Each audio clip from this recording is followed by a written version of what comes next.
ನಂದಿನಿ,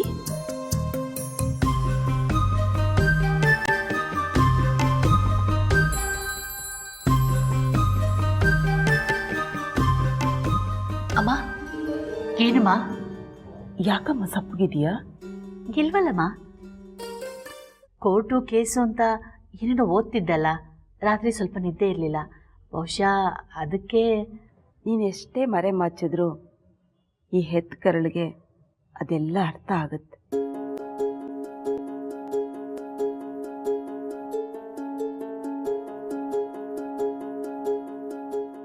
ಇನ್ನು ಎಷ್ಟು ದಿನ ಅಂತ ನೀನು ಇದೇ ರೀತಿ ಬದುಕಬೇಕು ಅನ್ಕೊಂಡಿದ್ಯಾ?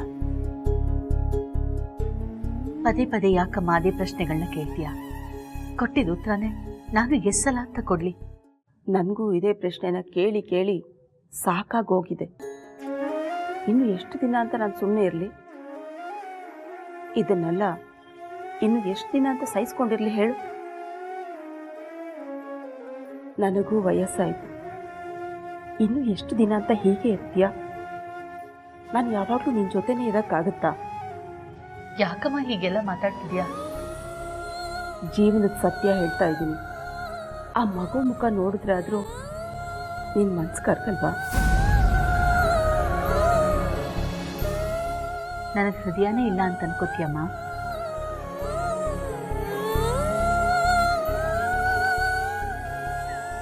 ನಿನಗೆ ಹೇಗೆ ನಿನ್ನ ಮಗಳು ಜೀವನ ಸರಿ ಹೋಗಬೇಕು ಅಂತ ಅನಿಸುತ್ತೋ,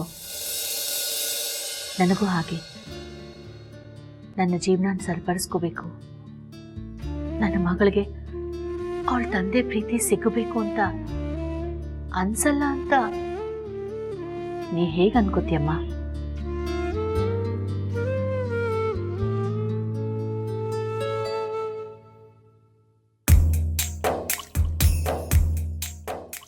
ಮತ್ತೆ ಹಾಗಿದ್ಮೇಲೆ ಯಾಕೆ ಸುಮ್ಮನೆ ಹೀಗೆ ಕೊರಗ್ತಾ ಇದೆಯಾ?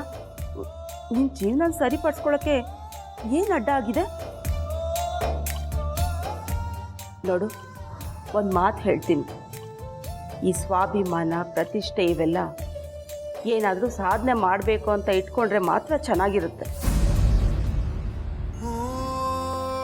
ಆದರೆ ಅವುಗಳಿಗೆ ಸಂಸಾರದಲ್ಲಿ ಜಾಗ ಮಾಡಿಕೊಟ್ರೆ ಬದುಕು ನಾಶ ಆಗೋಗುತ್ತೆ. ಆಮೇಲೆ ಯಾವತ್ತೂ ಸರಿಪಡಿಸ್ಕೊಳ್ಳೋಕ್ಕಾಗಲ್ಲ. ಜೀವನ ಪರ್ಯಂತ ಪಶ್ಚಾತ್ತಾಪ ಪಡಬೇಕಾಗುತ್ತೆ. Open call.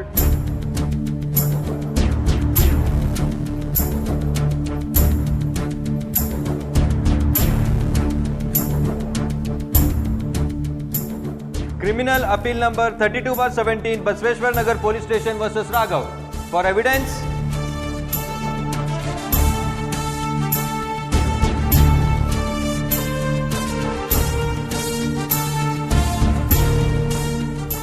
You can proceed. Your honour, ನನ್ನ ಮುಂದಿನ ವಿಟ್ನೆಸ್ ಸರೋಜಮ್ನವರು.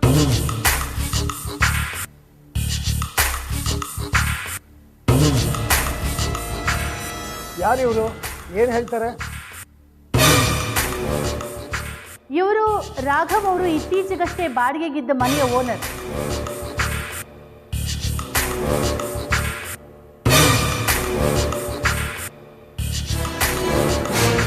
ರಾಘವ್ ಅವರು ಮತ್ತೊಂದು ಮದುವೆ ಆಗಿದ್ರು ಅನ್ನೋದಕ್ಕೆ ಇವರು ಒಂದು ಪ್ರಮುಖ ಸಾಕ್ಷಿ. ಇದರಿಂದ ರಾಘವ್ ಅವರು ಮೀರಾಗೆ ಮೋಸ ಮಾಡಿದ್ರು ಅನ್ನೋದು ಗೊತ್ತಾಗುತ್ತೆ.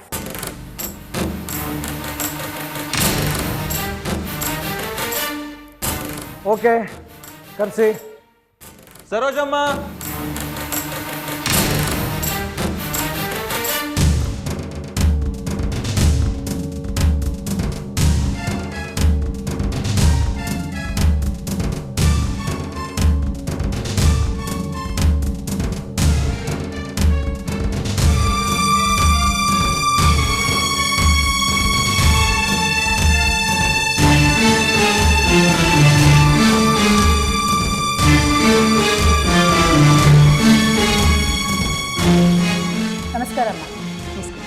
ಸರೋಜಮ್ನವರೇ, ಇದೇನು ಕೆಲಸ ಮಾಡ್ಕೊಂಡಿದ್ದೀರಿ? ನಾನು ಹೌಸ್ ವೈಫ್ ಮೇಡಮ್.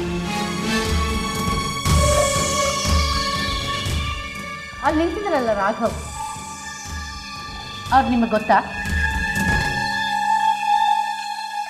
ಗೊತ್ತು ಮೇಡಮ್. ಯಾವಾಗಿಂದ ಅವ್ರು ನಿಮಗೆ ಪರಿಚಯ? ತುಂಬ ದಿವಸದಿಂದ ಪರಿಚಯ. ಮೊನ್ನೆವರೆಗೂ ನಮ್ಮನೆಯಲ್ಲೇ ಬಾಡಿಗೆಗಿದ್ರು.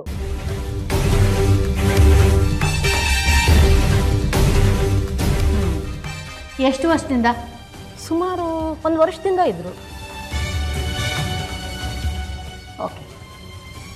ಈಗಲೂ ನಿಮ್ಮನೇಲೇ ಬಾಡಿಗೆಗಿದ್ದಾರಾ? ಇಲ್ಲ ಮೇಡಮ್, ಈಗ ಮನೆ ಖಾಲಿ ಮಾಡ್ಕೊಂಡು ಹೋಗಿದ್ದಾರೆ. ಈಗ ಅವ್ರು ಎಲ್ಲಿದ್ದಾರೆ ಅಂತ ನಿಮಗೆ ಗೊತ್ತಾ? ಗೊತ್ತಿಲ್ಲ ಮೇಡಮ್. ಗುಡ್. ಅವ್ರು ಒಬ್ಬರೇ ಇದ್ರಮ್ಮ ನಿಮ್ಮ ಮನೇಲಿ? ಇಲ್ಲ ಮೇಡಮ್, ಅವ್ರ ಇಡೀ ಕುಟುಂಬನೇ ಇತ್ತು. ಕುಟುಂಬ ಅಂದರೆ ಯಾರ್ಯಾರು? ರಾಘವ್ ಅವರು, ಅವ್ರ ಹೆಂಡತಿ, ಅವ್ರ ತಾಯಿ, ಅವ್ರ ತಂಗಿ, ಅವ್ರ ಭಾವಮೈದ, ಅವ್ರ ಮಕ್ಕಳು ಎಲ್ಲರೂ ಇದ್ದರು.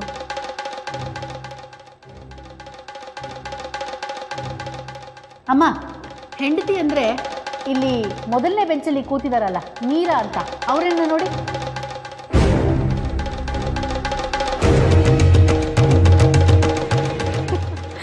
ಅಲ್ಲ ಮೇಡಮ್, ನೀವು ಯಾರ್ಯಾರಿಗೂ ಅವ್ರ ಹೆಂಡತಿ ಅಂತ ಹೇಳ್ತಿದ್ದೀರಲ್ಲ. ಅಮ್ಮ, ಹಾಗಾದರೆ ಅಲ್ಲಿ ಕೂತಿರೋ ಮೀರಾ ನಿಮಗೆ ಯಾರು ಅಂತ ಗೊತ್ತಿಲ್ವಾ?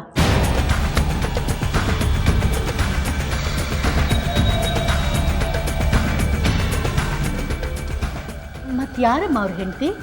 ಅಲ್ಲಿ ಕೂತಿದ್ದಾರಲ್ಲ ಲಕ್ಷ್ಮಿ ಅವರು ಅವ್ರ ಹೆಂಡತಿ.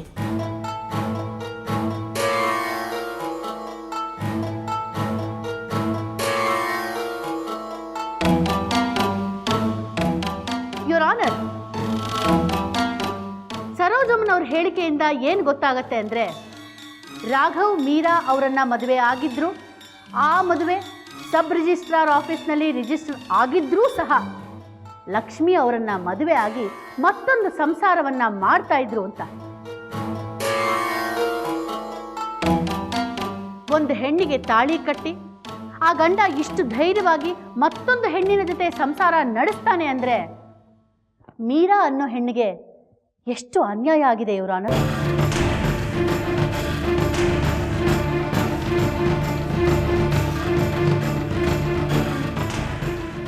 ಹೆಣ್ಣಿಗೆ ತಾಳಿ ಕಟ್ಟಿ ಬೇಕಾದಷ್ಟು ಕಾಲ ಜೊತೆಗಿದ್ದು ಹೆಣ್ಣನ್ನು ಕೇವಲ ಒಂದು ಭೋಗದ ವಸ್ತು ಥರ ನೋಡಿದ್ದಾರೆ ಈ ರಾಘವ್ ಅವರು. That's all your honour. Any cross examination mister Ananthakrishna? ಇಲ್ಲ ಮಹಾಸ್ವಾಮಿ, ಕ್ರಾಸ್ ಎಕ್ಸಾಮಿನೇಷನ್ ಇಲ್ಲ.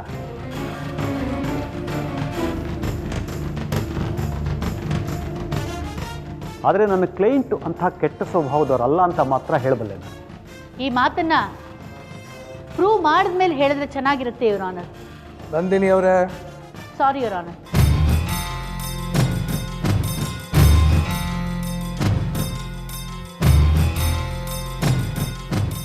Thank you your honour. Meera ಅವರು ತಮಗೆ ಅನ್ಯಾಯ ಆಗಿದೆ ಅನ್ನೋದಕ್ಕೆ ಕೋರ್ಟ್ ಮೆಟ್ಟಿಲು ಏರಿಲ್ಲ.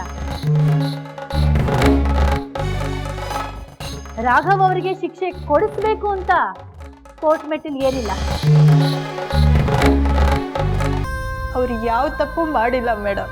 ಲಕ್ಷ್ಮಿ, ನೀವು ಯಾಕೆ ಹೀಗೆಲ್ಲ ಮಾತಾಡ್ತಾ ಇದ್ದೀರಾ? ಲಕ್ಷ್ಮಿ, ನೀವು ಹೇಳಿಮ್ಮ.